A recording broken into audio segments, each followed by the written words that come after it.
আসসালামু আলাইকুম প্রিয় দর্শক, সবাই কেমন আছেন? চলে আসলাম এই মুহূর্তের খুবই গুরুত্বপূর্ণ আবহাওয়ার সংবাদ নিয়ে।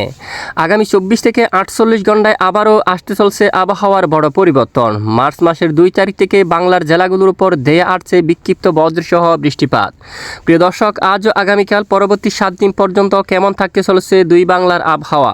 তো প্রিয় দর্শক, এই মুহূর্তে সরাসরি রাডার স্যাটেলাইট ইমেজের উপর চলে আসলাম। বর্তমান বাংলার আকাশ প্রায় পরিষ্কার অবস্থায় রয়েছে, কোথাও মেঘ বৃষ্টির তেমন দেখা নেই। তবে আগামী মার্চ মাসের 2 তারিখ থেকে আবহাওয়ার বড় ধরনের পরিবর্তন লক্ষ্য করা যেতে পারে।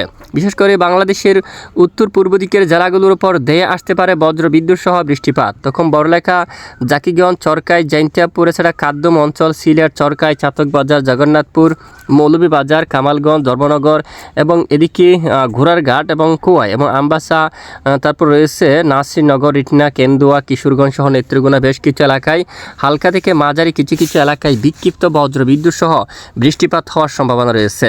এদিকে আমরাপুর, কুমিল্লা, সেনবাগ, খাগড়াছড়ি, ফটিকছড়ি উপজেলা, তারপর চট্টগ্রাম বিভাগের কিছু কিছু এলাকায় বিক্ষিপ্ত বজ্রসহ বৃষ্টিপাতের সতর্কতা রয়েছে। এদিকে বরিশাল বিভাগের দুয়েক এলাকায় লালমোহন, কলাপাড়া, মঠবাড়িয়া, তারপর রয়েছে এদিকে সেনবাগ, ফরিদগঞ্জ সহ এখানে আকাশ মেঘলা হবে। দুয়েক অঞ্চলে বিক্ষিপ্ত অস্থায়ী বজ্রবিদ্যুৎ সহ হালকা বৃষ্টিপাত হওয়ার সম্ভাবনা থাকবে। পাশাপাশি বাংলাদেশের দক্ষিণ পূর্ব পাহাড়ি এলাকাগুলোর উপরও কয়েকটি এলাকায় হালকা বিক্ষিপ্ত বজ্রসহ বৃষ্টিপাত হওয়ার সম্ভাবনা থাকবে। মঙ্গলবার 3 তারিখ নাগাদ সারা দেশের দক্ষিণাঞ্চলে আকাশ মেঘলা থাকবে। ভোর সকালে ভোলা, তারপর বুরহানুদ্দিন, লালমোহন, চরপেশন, হাতিয়া রয়েছে, কলাপাড়া, তারপর পতরঘাটা, মঠবাড়িয়া, মংলা, বাগেরহাট, কাউকালী, টুঙ্গিপাড়া, গরুনদী, এখানে মাদারীপুর, তারপর হাজীগঞ্জ, লাকসাম আকাশ মেঘলা থাকবে। ব্রাহ্মণপাড়া, কুমিল্লা, হোমনা, নরসিংদী, ব্রাহ্মণবাড়িয়া, আগরতলা, কাতিয়াদি সহ আকাশ মেঘলা থাকতে পারে। অন্যদিকে এখানে দেখুন একেবারে দক্ষিণাঞ্চলে টেকনাফ বা আশেপাশে অঞ্চলেও হালকা আকাশ মেঘাচ্ছন্ন থাকতে পারে। তবে আপাতত বৃষ্টিপাতের সম্ভাবনা নেই। এরপরে দেখুন 5 তারিখ, 6 তারিখ, 7 তারিখ পর্যন্ত দেশের উপর বৃষ্টিপাতের কোনো সম্ভাবনা নেই। তবে আংশিক আকাশ মেঘাচ্ছন্ন হতে পারে। তবে সারাদিন না, ভোর সকালে কয়েকটি এলাকায় 7টা 8টা পর্যন্ত বা 9টা পর্যন্ত কয়েকটি এলাকায় আকাশ মেঘাচ্ছন্ন থাকবে। এরপর আবারও মেঘ কেটে গিয়ে আকাশ পরিষ্কার হবে।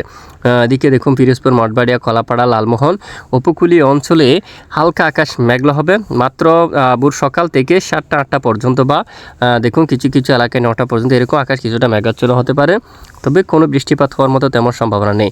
আর এদিকে বঙ্গোপসাগরের দিকে যদি আমরা একটু দেখি, গত কয়েকদিন আগে একটি লঘুচাপ অবস্থান করছিল বঙ্গোপসাগরে। এটি ধীরে ধীরে দুর্বল হয়ে অলরেডি এই মুহূর্তে বঙ্গোপসাগরের পরিস্থিতি স্বাভাবিক অবস্থায় ফিরে আসছে। নতুন করে আর কোনো দেখুন দুর্যোগপূর্ণ আবহাওয়া কিন্তু তৈরি হচ্ছে না।